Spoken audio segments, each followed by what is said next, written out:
আচ্ছা, তোমাদের history six semester MN3 পেপারটা সাজেশন দিয়ে দিচ্ছি। অ্যান্ড আমি তোমাদের আজকে বা কালকের মধ্যে MN4টাও দিয়ে দেবো।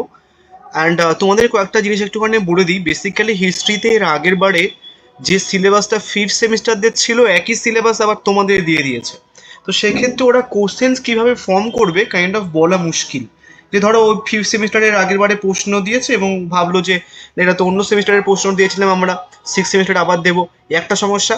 প্লাস আর একটা সমস্যা হিস্ট্রিতে, সেটা হচ্ছে কি ধরো যে প্রশ্নটা এর আগের বারে হয়ে গেছে, দিয়ে দিয়েছে, সেই প্রশ্নগুলো যদি 5 মার্কসের জন্য দেয়, তাহলে ওই 5 মার্কসের প্রশ্নটা আবার 10, আবার 20 মার্কসের জন্য ইম্পর্টেন্ট।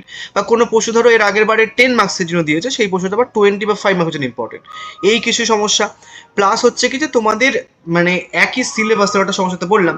তো এই কিছু সমস্যার জন্য তোমাদের বেশ কয়েকটা বেশি প্রশ্ন পড়তে হবে, এর একটা সমস্যা। তার কারণ আহ, এর আগের বারে দেখবে যদি সাজেশন দেখো, আমি যে কটা প্রশ্ন দিয়েছিলাম একদম হুবহু কমন পড়ে গেছিল। ইভেন দো একটা বোন আমাকে নোটস কেনার পরে বলছে, দাদা তুমি তো প্রিভিয়াস এর কোশ্চেন্সগুলো সলিউশন দিয়েছো, নোটস দাও আমাকে।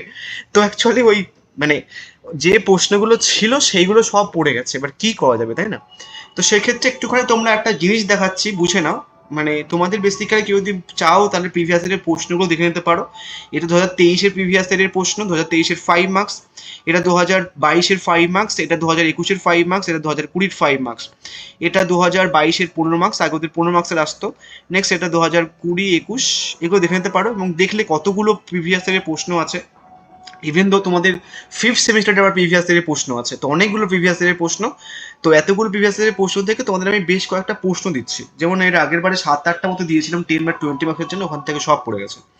তো দেখো, প্রথমে যে প্রশ্নটা পড়ে 20 মার্কসের জন্য, ধর্মশাস্ত্র অনুযায়ী প্রাচীন ভারতের নারীর সম্পত্তির অধিকার ও বিবাহ ব্যবস্থা একটি চিত্র দাও। বা বলতে পারে প্রাচীন ভারতের নারীর সামাজিক মর্যাদা। নেক্সট হচ্ছে কি প্রাচীন ভারতে শূদ্র অস্পৃশ্যতার স্থান নির্ণয় করো। বা বলতে পারে প্রাচীন ভারতের বন্য জাতি কি পৃথক ব্যবস্থা ছিল। নেক্সট তারপরে সমুদ্র বিজেতা হিসেবে সমুদ্রগুপ্তের কৃতিত্ব। নেক্সট মৌর্য সাম্রাজ্যের বৈশিষ্ট্য বা পতন। বা বলতে পারে কর ব্যবস্থা বেশি উল্লেখ সহ মৌর্য সাম্রাজ্যের উপর সংযুক্ত নিবন্ধ লেখো। নেক্সট হচ্ছে কি তোমার অশোকের ধর্মের প্রকৃতি কি, বৌদ্ধ ধর্মের দ্বারা কতটা প্রভাবিত ছিল। এইখান থেকে এই 5টা প্রশ্ন, 5টা ইম্পর্টেন্ট। হয়তো দেখবে এখান থেকে 20 মার্কসের পড়েছে বা 10 মার্কসের পড়েছে। তোমাদের বেসিক্যালি 20 মার্কসের 4টে কোশ্চেন দেবে, 10 মার্কসের 4টে কোশ্চেন দেবে, যে কোনো একটা কি দুটো করে লিখতে হয়। মানে আমি জাস্ট তোমাকে বলছি দুটো করে লিখতে হয়। ক্ষয়ের দাগে তোমাদের 10 মার্কসের 4টে কোশ্চেন দেবে, দুটো করতে হবে।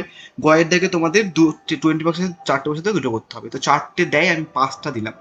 নেক্সট এবার 10 মার্কসের জন্য এসো। 10 মার্কসের জন্য সম্রাট কনিষ্কের রাজনৈতিক ও সাংস্কৃতিক কৃতিত্ব।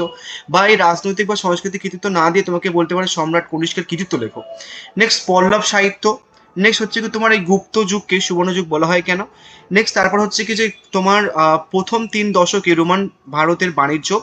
তারপর হচ্ছে কি তোমার সমুদ্রগুপ্তের এই শক সাতবাহন, শক রুদ্রমন এবং শক সাতবাহন সংঘর্ষ আর গৌতম সৎকর্ণী। এবার তোমরা এখান থেকে এই প্রশ্নটা বাদ দিতে পারো, তার পরিবর্তে তোমরা 3-এর দিকের প্রশ্নটা খুব ভালো করে করে যাবে। ঠিক আছে, সেটা বাদ দিতে পারো। তাহলে এই প্রথম এই এই আর এটা করবে। এক্সট্রা প্রশ্ন রেখেছি, চাইলে দেখে রাখতে পারো, আদারওয়াইজ বাদ দিতে পারো, সমস্যা নেই। যদি দেখতেই চাও তাহলে অজন্তা গুহা চিত্র, মানে এই 3টে যদি পারো একটু আধটু দেখে যাবে 5 মার্কসের জন্য। এবার আসি 5 মার্কসের কোন কোন প্রশ্নগুলো পড়বে। 5 মার্কসের জন্য যেগুলো সব থেকে বেশি ইম্পর্টেন্ট আমি তোমাকে বলছি। প্রথমে এই যে গান্ধার শিল্প আছে আর মথুরা শিল্প আছে, এই গান্ধার আর মথুরা শিল্প থেকে যে কোনো একটা তোমাদের দেবে, এটা একটা গেল। নেক্সট একটা প্রশ্ন বলছি তোমাদের, এই যে অগ্রহার ব্যবস্থার আর সঙ্গম সাহিত্য, এখান থেকে তোমরা একটা পাবে, হয়তো দুটো পেয়ে যেতে পারো। এই দুটো বা 4টে প্রশ্ন বিশাল ইম্পর্টেন্ট। নেক্সট তারপরের পরবর্তী প্রশ্ন হচ্ছে কি এই প্রশ্নটা, পাণিনির গুরুত্ব। এবার দেখো, প্রাচীন ভারতের সংস্কৃত ভাষার বিবর্তনের পাণিনির গুরুত্ব আলোচনা করো।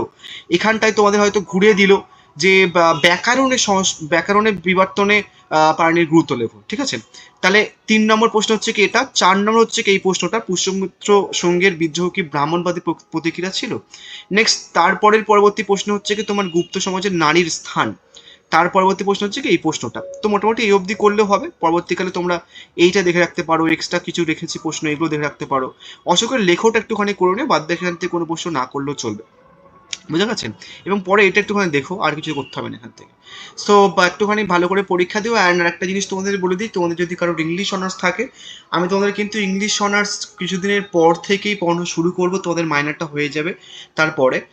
যারা পড়তে চাইছো তোমরা একটুখানি হোয়াটসঅ্যাপ করে নিও, যদি হোয়াটসঅ্যাপ নাম্বার না জানো, দেখবে ইংলিশ অনার্সের সিলেবাস পোস্ট করেছে, ওটা দেখা হয়ে যাবে, প্লাস ওখানটায় ডিটেলস আরও বলে দেওয়া রয়েছে। তো থ্যাংক ইউ সো মাচ।